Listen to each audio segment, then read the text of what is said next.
Soyez vraiment les bienvenus dans ce rassemblement d'église. Ne vous inquiétez pas si vous entendez des enfants galoper.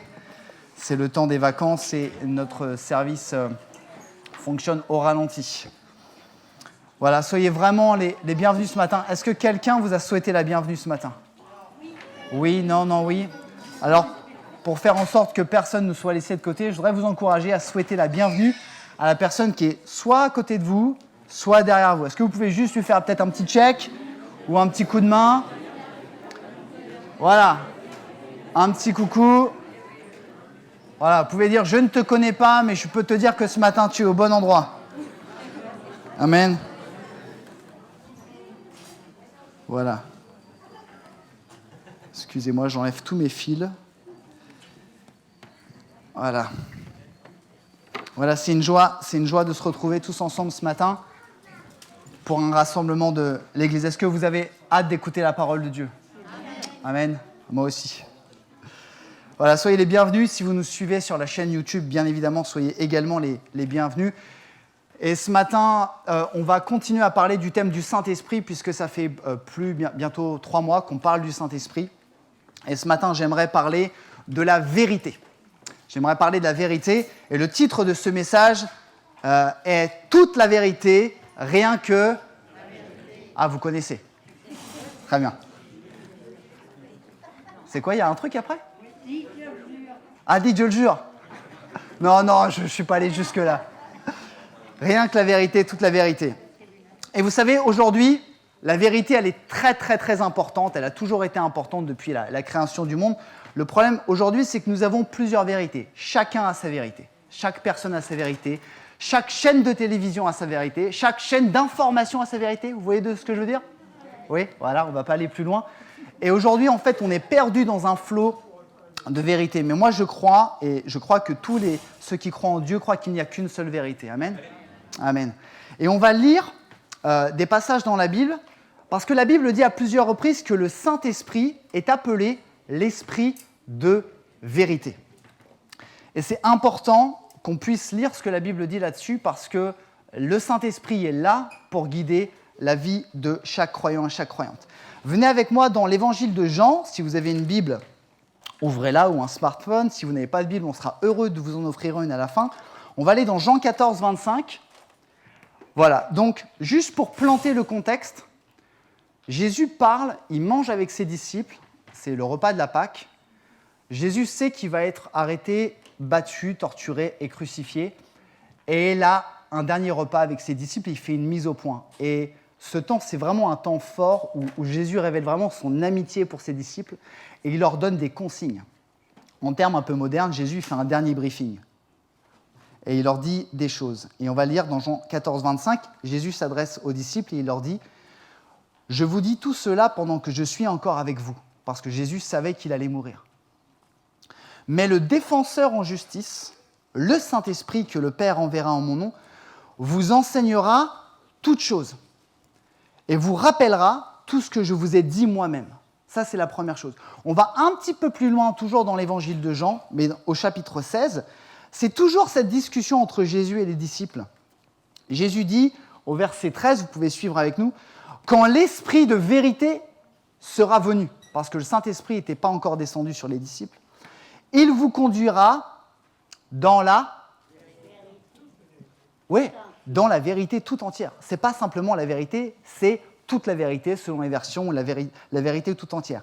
Car le Saint-Esprit, car il ne parlera pas de lui-même, mais tout ce qu'il aura entendu. Certains d'entre vous pourraient dire, mais comment un esprit peut entendre ? La Bible dit que le Saint-Esprit est une personne. Donc une personne peut entendre. Mais tout ce qu'il aura entendu, il le dira, et il vous annoncera les choses à venir. Le Saint-Esprit, donc, il manifestera ma gloire, car il puisera dans ce qui est à moi, et vous l'annoncera. Amen. Le Saint-Esprit est appelé l'Esprit de vérité, et c'est un guide pour tous ceux et celles qui croient en Dieu et qui croient en Jésus. Il a été envoyé par Dieu à travers Jésus après la mort et la résurrection de Jésus, parce que nous croyons que Jésus est mort, mais mieux que ça, nous croyons qu'il est ressuscité. Amen. C'est un petit détail qui change toute la face du monde quand même. Et le Saint-Esprit, il nous guide.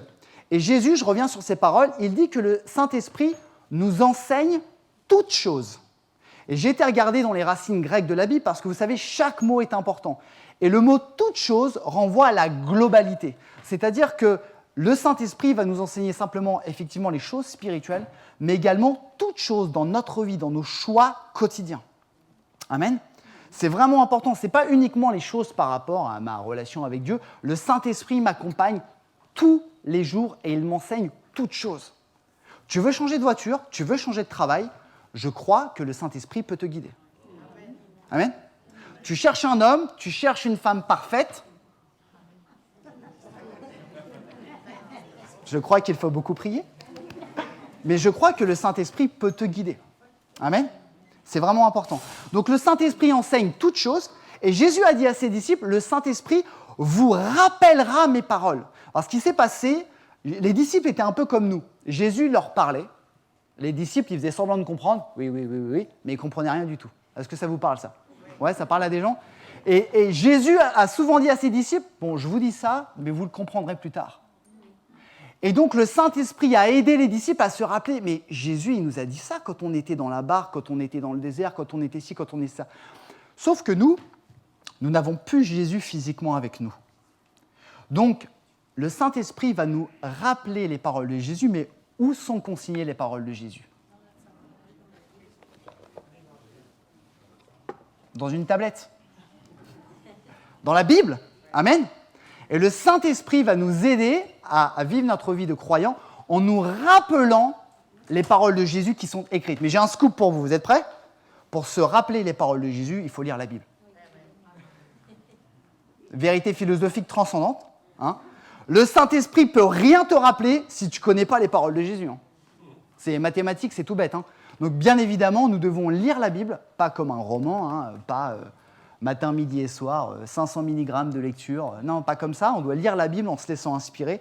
Et le Saint-Esprit nous rappelle les paroles de la Bible. Est-ce qu'il y a certains d'entre vous, à un moment donné de leur vie, comme par hasard bien sûr, un verset de la Bible ou une parole de la Bible vous est revenu dans l'esprit? Oui? Et cette parole de la Bible était à propos par rapport à la situation que vous viviez ou pas? Pure coïncidence, hein? Non, c'est le Saint-Esprit qui agit, qui nous rappelle les paroles de Dieu. Donc le Saint-Esprit nous amène dans la vérité, nous ramène les paroles de Jésus. Et c'est important pour les disciples de marcher dans la vérité. Le Saint-Esprit, il est en lien direct avec Jésus. Il donne la vérité et Jésus lui-même est la vérité. Est-ce que vous connaissez ce passage qui dit, Jésus parle, il dit « Je suis le chemin, la vérité et la vie ». Et le Saint-Esprit, parce qu'il est lié à Jésus, il est lié à Dieu, on parle de la Trinité, tous les deux sont à la fois individuels et collectifs, le Saint-Esprit est en lien avec Jésus qui est le chemin, la vérité et la vie. Peut-être certains d'entre vous se posent la question ce matin de dire comment Jésus, comment une personne peut être la vérité? On dit la vérité, mais on n'est pas la vérité. Vous êtes d'accord avec moi? Pour nous Français. Est-ce qu'il y a des Français dans la salle? 2 personnes. Super. Les autres, il faudra qu'on parle. Comment Jésus peut être la vérité? Et j'ai réfléchi et j'ai prié par rapport à ça. En fait, la première chose, c'est que Jésus, moi je crois ce que la Bible elle dit, et Jésus, il dit la vérité. Amen. Je crois qu'il y a un passage qui dit que Jésus n'est pas un homme pour mentir, ou Dieu n'est pas un homme pour mentir, quelque chose comme ça. Et deuxième chose, Jésus est la vérité parce que Jésus est la preuve de ce qu'il dit. Vous me suivez? Jésus est la preuve de ce qu'il dit. Je vais donner un exemple un peu plus terre à terre. Est-ce que certains d'entre vous connaissent ma femme? Oui. Ouais. Ok, on ne va pas parler de son caractère aujourd'hui, rassurez-vous.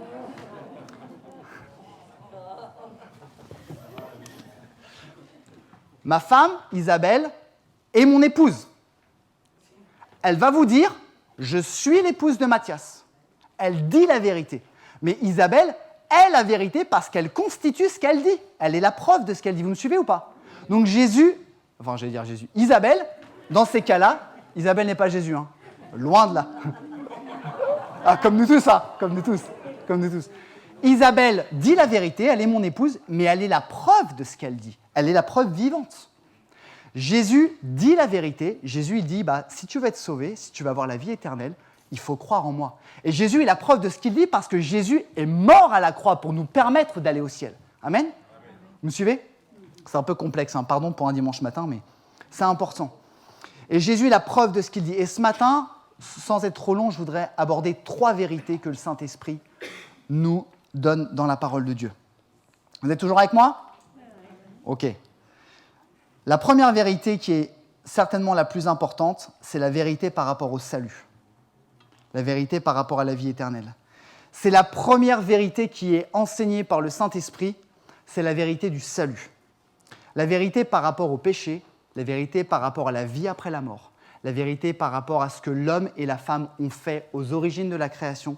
Il faut savoir, beaucoup d'entre vous le savent, mais Dieu a créé l'homme et la femme se sont détournés de Dieu. Ils ont choisi de désobéir à Dieu. C'est la fameuse tentation de Adam et Ève. Pour ceux qui ne connaissent pas, je vous invite à lire les premiers chapitres de la Genèse. Et l'homme et la femme se sont détournés de Dieu. Ils ont désobéi, ils ont péché. Et la Bible dit que si tu t'éloignes de Dieu, si tu pèches, le salaire, c'est la mort éternelle. La Bible dit cela. La Bible dit également que le seul moyen d'échapper à la mort, après notre mort physique, c'est de croire à ce que Jésus-Christ a fait. Est-ce qu'il y en a qui savent ce que Jésus a fait ?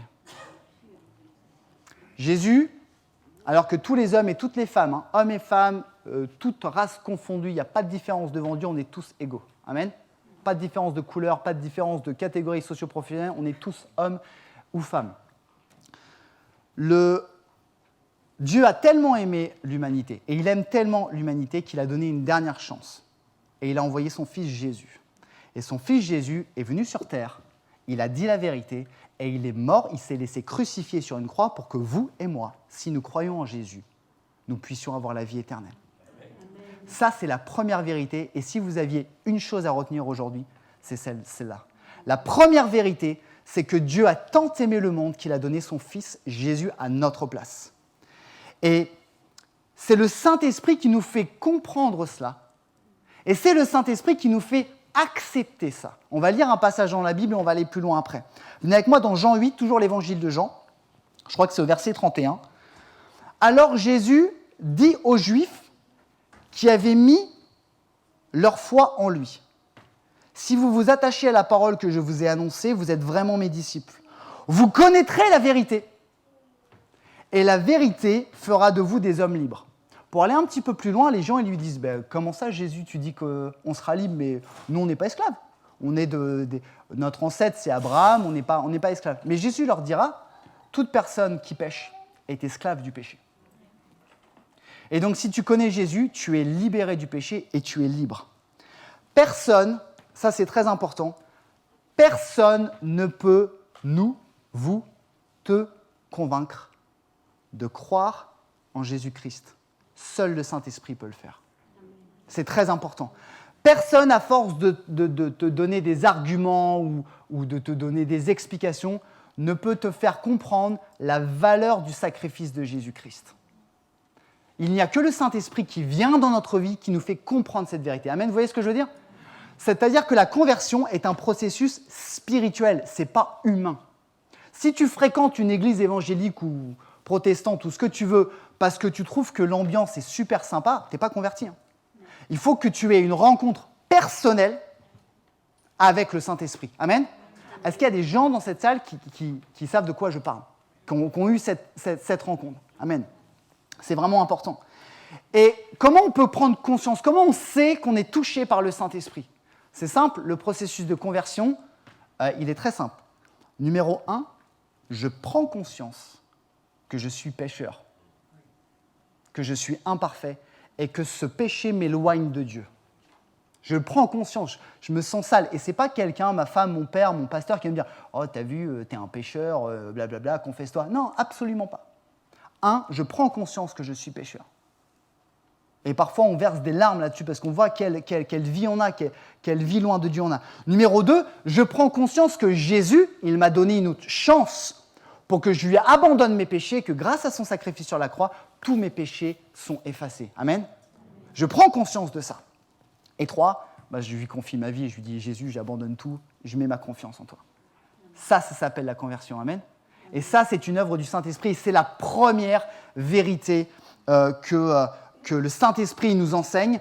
Et je voudrais m'adresser peut-être ce matin aux gens qui viennent depuis des années et tu te dis, mais moi, j'ai jamais eu de rencontre avec le Saint-Esprit, j'ai jamais été convaincu de mon péché, je viens parce que mon grand-oncle, il vient, il m'emmène, c'est sympa, on aime bien la louange, on frappe des mains, il y a des gens qui sont super sympas. Mon rôle ce matin, c'est de te dire, fais attention parce que tu n'es pas sauvé. Et je ne veux pas vous faire peur.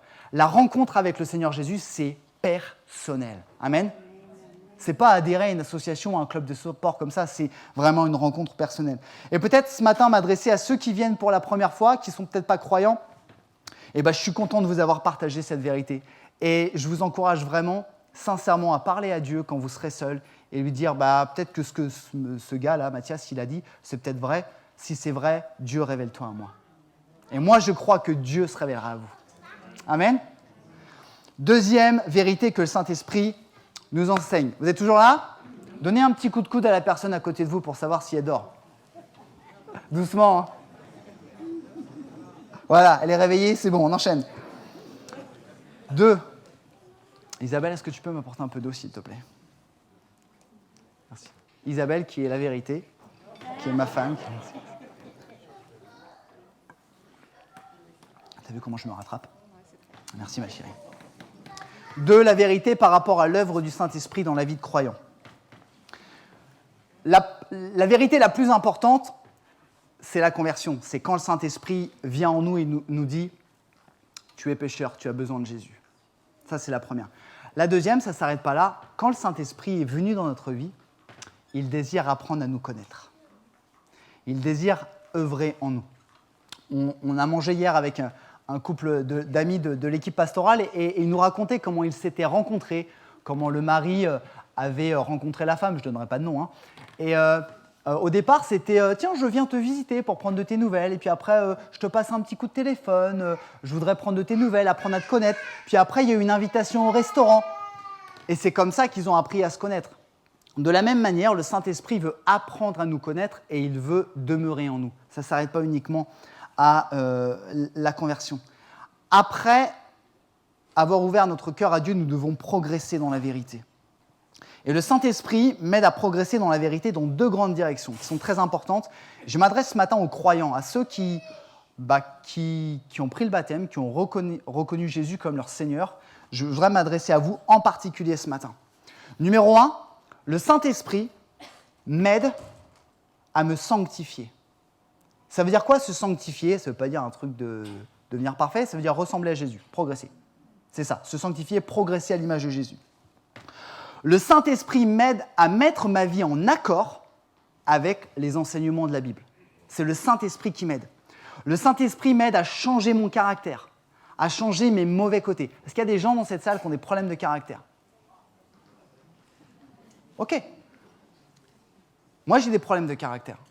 Mais si je veux changer mon caractère par mes propres forces, je n'y arriverai pas.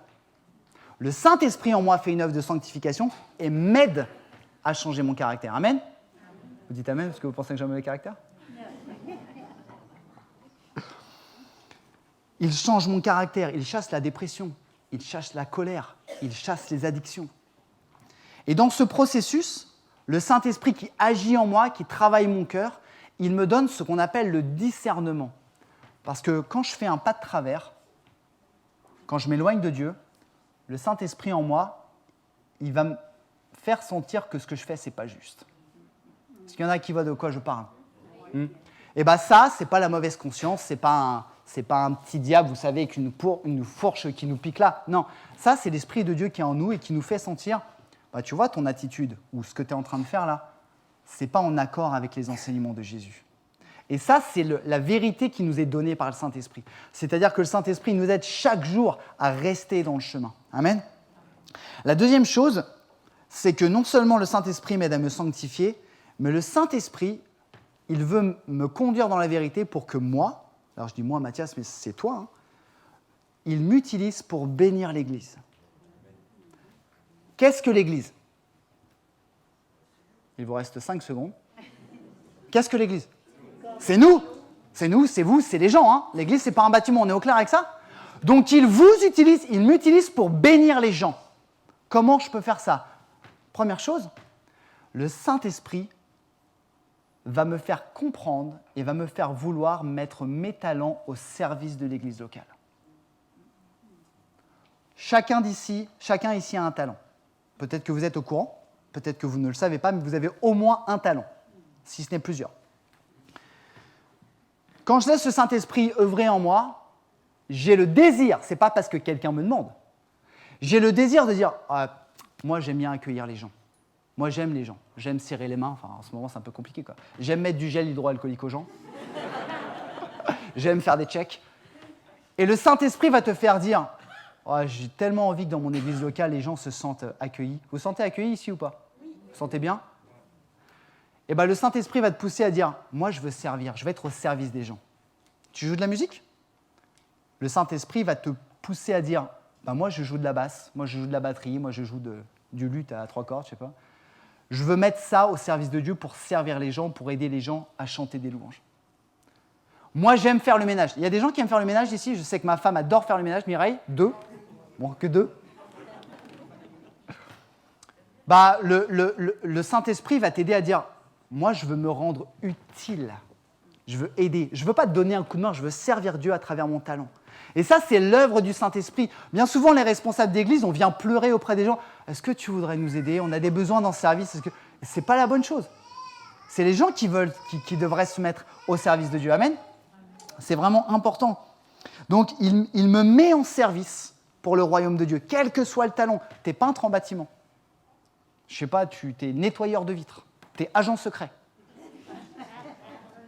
Le Seigneur veut te... Je ne sais pas comment il peut faire pour les agents secrets, mais le Seigneur veut t'utiliser pour bénir. Les agents secrets, venez me voir à la fin du culte, on discutera. Deuxième chose, et ça c'est très important, le Seigneur veut m'utiliser pour bénir l'Église à travers les dons spirituels. On parle souvent à l'Église Vie et Foi des dons spirituels, je rappelle. Les dons spirituels, ce sont des capacités surnaturelles que le Saint-Esprit nous donne. Parole de prophétie, parole de connaissance, de sagesse, le don de guérir, le don de faire des miracles, le don de parler dans des langues, le don d'interprétation des langues. Et ça, ce n'est pas pour nous. Ça, le Saint-Esprit nous les donne pour qu'on puisse bénir les autres. Amen. Il y en a qui croient à ça? Ok. Et nous devons, quand je dis nous, c'est tous les croyants, j'insiste, tous les croyants. Si nous voulons marcher dans la vérité, nous devons demander au Saint-Esprit de nous donner ses dons et de nous utiliser. Amen. Est-ce que vous êtes convaincus de ce que je dis? Si vous n'êtes pas convaincus, il faut prier pour que le Saint-Esprit vous convainque. C'est vraiment important. Ce n'est pas réservé à une élite, les dons du Saint-Esprit. C'est vraiment important. Et le Saint-Esprit, dans ce deuxième point, il veut agir en moi, me faire connaître la vérité, m'aider à marcher dans la vérité pour que je puisse grandir, progresser à l'image de Jésus et bénir l'Église. Ça, c'est la deuxième chose. Troisième et dernier point que je voudrais aborder avec vous ce matin, la troisième vérité que le Saint-Esprit nous enseigne, c'est la vérité par rapport à la mission que Jésus nous a donnée. Jésus a donné une mission à ses disciples, et bien évidemment, de génération en génération, tous ceux qui croient en Dieu sont disciples de Jésus. Et donc, c'est nous. Je voudrais lire un passage dans la Bible avec vous, toujours dans Jean, on est beaucoup dans Jean ce matin. Jean 15, 26. Jésus parle encore et il dit « Quand le défenseur en justice sera venu, celui que je vous enverrai d'auprès du Père, l'Esprit de vérité qui vient du Père, il rendra lui-même témoignage de moi. Et vous, à votre tour, vous serez mes témoins. Car depuis le commencement, vous avez été à mes côtés. » Mes amis, le Saint-Esprit, je crois que le Saint-Esprit nous aide à prendre conscience que l'humanité entière a besoin de Jésus-Christ. Le Saint-Esprit nous fait comprendre cette phrase que Jésus a dit « Allez par tout le monde et faites des nations ». Vous connaissez la suite? Des disciples. Avez-vous remarqué, nous chrétiens, on est tellement contents de partager notre foi qu'on dit souvent à nos amis « Hey, est-ce que tu veux venir à mon rassemblement d'église? Ah, je t'invite, tu vas voir, ça va être sympa. » On fait tout ça, on est d'accord? C'est notre manière de faire. Avez-vous remarqué que Jésus n'a jamais invité les gens à aller dans la synagogue? Qu'est-ce que Jésus a fait? Il est allé voir les gens. Il a été voir les hommes, il a été voir les femmes, il a été voir les brigands, les prostituées. Et il a dit, moi je peux prier pour toi, moi je peux te guérir. Il n'était pas dans une synagogue. Et nous, c'est bien d'inviter les gens dans nos rassemblements d'église, c'est super, continuez à le faire. Mais à un moment donné, on ne peut pas se limiter à ça. On ne peut pas. Je voudrais vous partager une anecdote qui m'est arrivée, c'était mardi, je crois. Pour ceux qui ne le savent pas, pendant l'été, je travaille en poste de secours avec les sapeurs-pompiers. Je suis sauveteur en mer. Et là, mardi, temps pourri, hein, comme d'habitude en Normandie. Personne sur la plage. Et une femme vient au poste de secours. C'était une amie de mon collègue. Et elle dit, tiens, je passe vous dire un petit coucou. Ah, on fait connaissance. Et là, cette femme commence à nous dire qu'elle a de très, très gros problèmes de santé, que les médecins ne peuvent pas la guérir, c'est des problèmes au niveau névralgie, elle fait des crises, enfin, il n'y a rien à faire, quoi.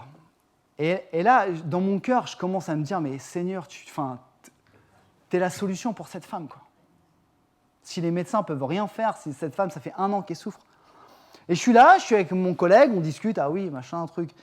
Et je lutte, je dis, Seigneur, Saint-Esprit, aide-moi à donner une parole d'encouragement pour cette femme. Et là, c'est comme si je suis un peu tétanisé. Il y en a qui voient ce que je veux dire? Vous avez déjà vécu ça? Non, pas vous êtes super spirituel. Bande d'hypocrites. Et là, excusez-moi l'expression, mais j'ai les boules, quoi. Dans mon cœur, j'ai envie de dire, et tu sais, je ne vais pas prononcer pour respect pour cette personne son prénom, je lui dis, madame quelque chose, tu sais, moi je crois en Jésus, je crois que Jésus il peut te guérir, quoi. Et je lutte, et à un moment donné, je lui dis, tu sais, moi je suis croyant, je vais prier pour toi. Ah, il me dit, c'est gentil, quoi. Mais je suis déçu de moi-même, je suis déçu de moi-même, et cette femme, elle a fait une crise après, on a dû faire une intervention, elle est partie avec une ambulance, j'ai pu prier pour elle, mais elle était tellement dans le mal qu'elle ne s'en est pas rendue compte, mais je suis rentré chez moi, j'en parlais avec Isabelle, et je lui dis, mais tu vois ma chérie, j'ai tellement à cœur de parler du Seigneur Jésus, et quand il y a quelqu'un qui vient, qui m'ouvre un plateau comme ça, je suis maladroit, j'ai du mal. Est-ce qu'il y en a qui ça parle là? Ok? Et je le confesse devant vous, hein. Il y en a qui me disent, oh, le pasteur, il n'est pas capable de dire ça. Oh là là là là. Vous me virez la prochaine AG. Hein. Et là, j'en ai parlé, j'en parle à Isabelle le soir, on mange ensemble. Je dis, Seigneur, et je me suis humilié devant le Seigneur. C'est Seigneur, j'ai tellement besoin que tu me remplisses de ton esprit, quoi. Parce que vous savez quoi? Si on force les choses, si on dit les choses, on va faire des catastrophes.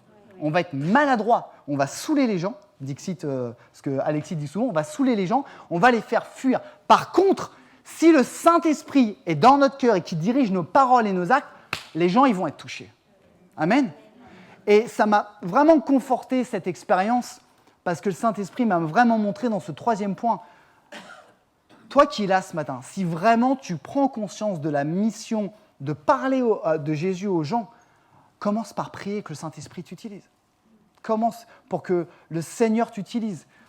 Vous savez, dans la Bible, il dit qu'il y a un homme qui s'appelle Philippe qui a été dirigé par le Saint-Esprit pour aller voir un haut fonctionnaire éthiopien. C'était quelqu'un qui était sur la route de Damas. Il lisait une partie de la Bible et il ne comprenait pas ce qu'il voulait dire. Et le Saint-Esprit a dit à Philippe, va sur cette route, va voir ce gars et parle-lui. L'histoire nous dit qu'il a fini par le baptiser. Mais ce n'est pas Philippe qui s'est dit, bon alors, où est-ce que j'irai aujourd'hui? La Bible nous dit que Philippe, il a été poussé par le Saint-Esprit. Et moi, je crois sincèrement pour moi, c'est si je veux davantage témoigner aux gens, que dire que Jésus est la solution, que Jésus peut guérir, que Jésus peut donner la vie après la mort, je dois être rempli du Saint-Esprit. Il y en a qui sont d'accord avec ça ce matin? Amen. C'est tellement capital, je voudrais insister sur ce point ce matin. C'est tellement important. Témoigner avec puissance n'est pas une question de capacité humaine. Témoigner avec puissance, toucher le cœur des gens, de toute façon, ce n'est pas nous qui allons toucher, c'est le Seigneur, n'est pas une question de capacité humaine. Nous devons prier et demander au Saint-Esprit de nous remplir pour nous utiliser et témoigner de Jésus. Et vous savez, souvent on prie pour des opportunités. Seigneur, donne-moi une opportunité aujourd'hui de saisir quelqu'un. Est-ce que quelqu'un a déjà fait cette prière? C'est important. Seigneur, donne-moi une opportunité de parler de toi. OK? Et j'ai réfléchi à ça. En fait, quand on prie pour ça, en tout cas moi, on prie en fait pour un alignement des planètes. Hein? Prie, Seigneur, pour que pendant ma pause, quand je suis seul, un collègue vienne me voir, qu'il se mette à genoux devant moi, qu'il me demande de prier pour lui, puis qu'il me demande le numéro de mon pasteur. Amen. Le soir, ça ne se passe pas. Bon, mince, Seigneur. Hein, on ne prie pas, j'exagère, mais à peine comme ça. Et je crois que c'est le Saint-Esprit qui m'a mis ça à cœur. Ne prions pas pour des opportunités. Prions et demandons au Saint-Esprit qu'il puisse nous aider à saisir les opportunités. Saisir. Moi, je n'ai pas saisi l'opportunité avec cette femme. Oui, je lui ai dit que j'étais croyant. Je lui ai même dit que j'étais pasteur. Youpi, tralala. Mais je lui ai dit que j'allais prier pour elle. Pour moi, ce n'est pas assez. Je voulais lui dire plus. Et je n'ai pas saisi l'opportunité. Je ne l'ai pas saisie. L'apôtre Paul, qui a formé un jeune pasteur qui s'appelle Timothée, dit à Timothée, il le conseille, il le coach. Il lui dit, dans 2 Timothée 4, verset 2, la version parole de vie, annonce la parole de Dieu, insiste toujours, même si ce n'est pas le bon moment. Même si ce n'est pas le bon moment. Ça ne veut pas dire qu'on va forcer les gens. Non, non, non, non, non. Vous savez, le bon moment, quand nous on pense, ah non, là, c'est pas le bon moment, il y a trop de monde. Ah non, là, c'est pas le bon moment. Ah là, non, non. Insiste, même si ce n'est pas le bon moment. Prions pour que le Saint-Esprit nous remplisse et que les gens qu'on rencontre qui sont en difficulté, on puisse lui dire, tu sais, moi, je connais Jésus, je crois que Jésus peut faire quelque chose dans ta vie. Amen. Je ne voudrais pas aller plus loin, je voudrais conclure. Pardonnez-moi si j'étais un peu long. Où en sommes-nous par rapport à la vérité ? Que tu sois croyant, que tu ne sois pas croyant, que tu sois sympathisant, que tu viennes comme ça parce que tu aimes bien l'ambiance. Où est-ce que tu en es par rapport à la vie de vérité que la Bible elle enseigne ? Où est-ce que tu en es par rapport à la vérité du salut ? Où est-ce que tu en es par rapport à ta vie après la mort ?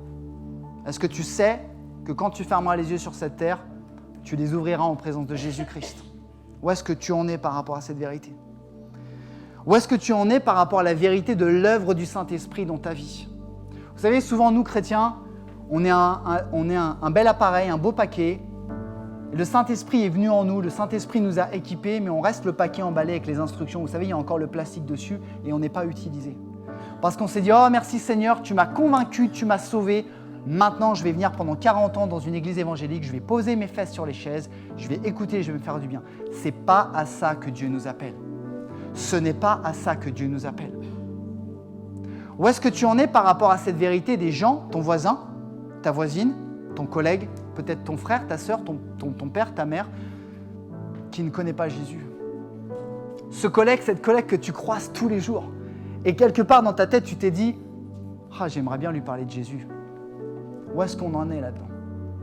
Est-ce qu'à un moment donné, on ne veut pas crier à Dieu et dire « Seigneur, j'ai tellement besoin que tu me remplisses de ton esprit pour que ton église soit puissante. » Est-ce qu'on peut prier ensemble ? Je vous invite juste à courber vos fronts, si vous le souhaitez, à fermer les yeux. On va se mettre devant le Seigneur et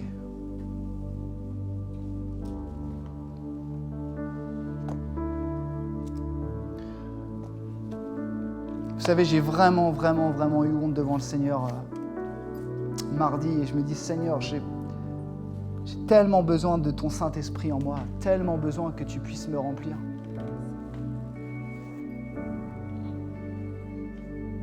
Est-ce que là où tu es, tu ne veux pas faire un pas de plus vers la vérité et juste laisser Dieu agir dans ton cœur, juste laisser Dieu te parler? Pas un homme, pas une ambiance. Peut-être que le Seigneur est en train de mettre le doigt sur un point particulier, peut-être le salut, peut-être l'œuvre du Saint-Esprit en toi, peut-être la mission de témoigner autour de toi. Est-ce qu'on peut juste laisser le Seigneur nous parler ce matin et dire, Seigneur, je reconnais, Seigneur, que j'ai besoin de toi et je ne veux pas juste rester là, vivre une vie pathétique. Parce que la vie que le Seigneur, elle promet, c'est une vie grandiose. Je voudrais faire un appel ce matin. Et si tu veux répondre à cet appel, tu ne réponds pas devant des hommes, tu le réponds devant Dieu. Quel qu'en soit ton chemin par rapport à la vérité ce matin, si Dieu a touché ton cœur, et c'est le Saint-Esprit qui touche, si le Saint-Esprit a parlé à ton cœur ce matin et t'a montré des choses qui devaient être réglées dans ta vie, et que tu désires dire, Seigneur, je veux davantage de toi pour changer ma vie. En guise de réponse à cet appel et d'engagement envers Dieu, je voudrais t'inviter à te lever à ta place maintenant, toujours dans ce temps de recueillement. Je vous invite à vous lever si vous voulez répondre à cet appel. Seigneur. Prends du temps devant le Seigneur. Laissons le Seigneur nous parler ce matin. Seigneur, continue.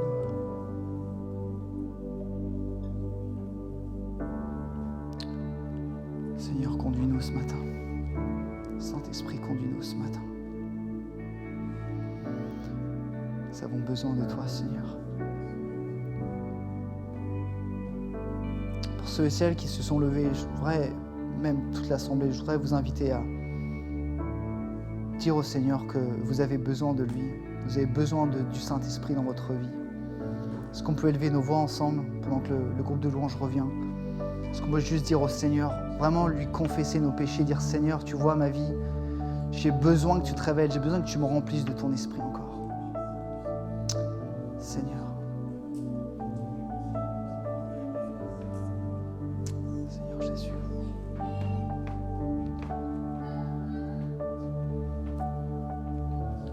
Seigneur, je te prie et je te remercie pour ces instants que nous avons partagés autour de ta parole.